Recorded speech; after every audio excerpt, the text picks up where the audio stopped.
What's up, dude? How you feeling on that thing? Feeling solid? Yeah.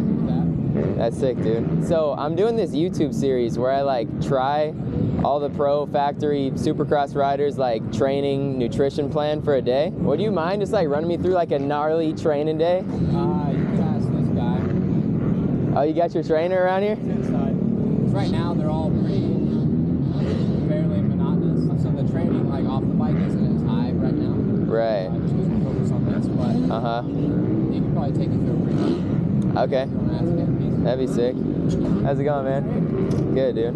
Like everyone does something a little bit different. The gym, different bike rides. Saturday we do a pretty high intensity like mountain bike ride. Or like you can switch that from like we were doing like long 3-hour rides every Saturday. On the mountain bike? Road. Oh, on road bike. So real like not fast pace, but it's stay 60 miles no matter how you go. Yeah. So, what about like heart rates for those? What do you guys usually aim for? Normally like a zone 1 to zone 2, like pretty low. Right, low intensity. So it's a little bit harder. It's almost harder to go slow. I feel you, bro. It's harder, yeah. You know, so then now it's like switched to like it's all fast and high intensity. So. Gotcha. So closer to season, you guys up the intensity? Gotcha. And then like middle of off season, it's just a lot of zone 1, zone 2 training? Yeah, just really base up. Gotcha. Cool, man. Hell yeah. I appreciate it. Hell yeah. You guys have a good one. See you. You too.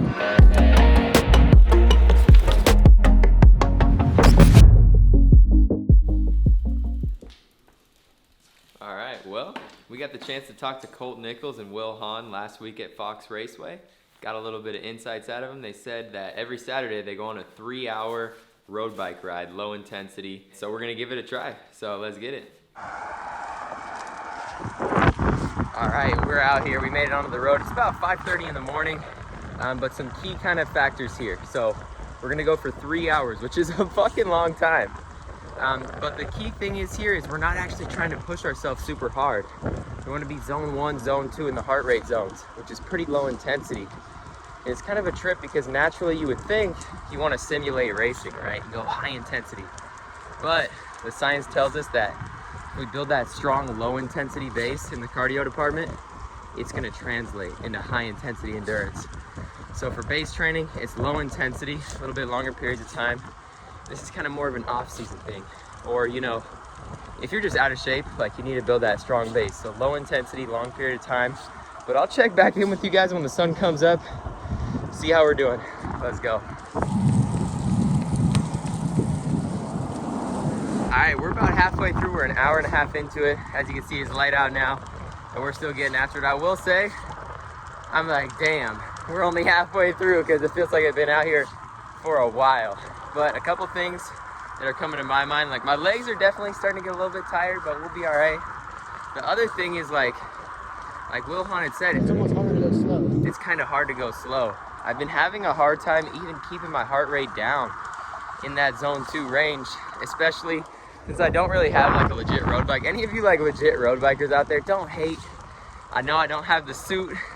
I know I don't have the legit bike, but that just goes to show like you could use anything. Any sort of bicycle, you could do it. It's all about the concept of the heart rates and the intensity levels and just getting out there and doing the damn thing. But it is a little bit tough to keep the heart rate down, but we're making it happen. And we're gonna fight through and make it to that 3 hours. Let's go. Man, you road bikers that just ride down these fucking busy ass streets are some savages, dude. This is sketchy to me. I keep like trying to hit different like roads and get on the sidewalks and shit, cause man, I'm scared of getting run over out here, dude. These cars are savages in California, especially in the dark this morning. I was scared as fuck, dude. I do have a little light in the back, but woo! Almost 2 hours in, but we're getting there. I made my way over to the KTM test track. Today's the Wednesday, right before Anaheim 1. And it's looking like the boys are rained out. I figured I would come over here and show you guys this because I think it's pretty cool just to see it. Right now I think I have like 30 minutes left on the 3-hour ride, so we're gonna get back after it, but whew, that 3 hours is long, bro. But we're gonna finish it strong and catch you guys at the end of it. Whew. All right, we're going uphill. I don't know if you could tell from the video, but it's actually kind of fucked because the route from the KTM test track back to the house is a fucking lot of uphill.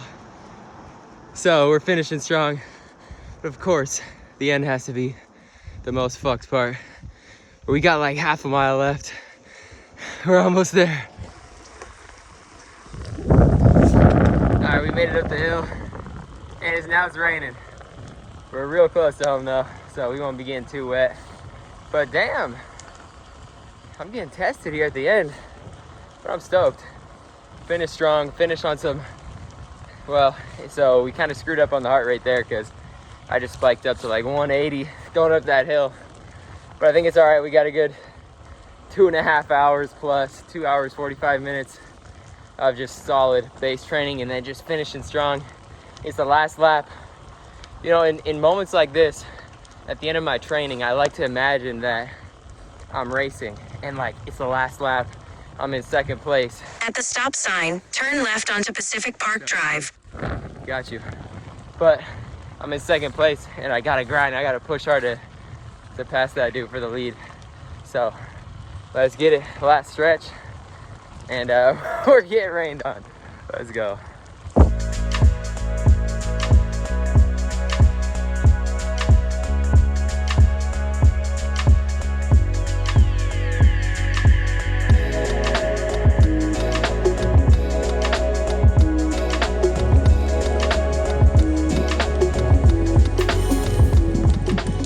Beautiful morning out here. As you guys heard, well, Wilhan was saying that in the off season, they do low intensity, a lot of base training. That's with the cycling, that 3-hour cycling ride. But now, as they get closer to season, they transition that over to a high intensity mountain bike ride. We're gonna compare the two and fucking get after it. Let's do this. So as you get closer to racing season, it's super important to start ramping up that intensity in your off the bike training. And so as you heard Wilhan say, they transitioned over from a low intensity road bike ride to a high intensity mountain bike ride. And in my opinion, mountain biking is one of the best ways to go about training for racing because it's similar. You're behind handlebars. The heart rates are pretty close as well. In this ride, my max heart rate was 188 and my average was 156. But really, when we look at what we're doing and what we're trying to simulate here is we're spiking that heart rate up and then we're letting it recover through the uphills, through the downhills. And ultimately what that does is trains the heart to recover from those racing situations where the heart rate spikes, because when you're racing dirt bikes, heart rate's gonna spike. It doesn't matter who you are.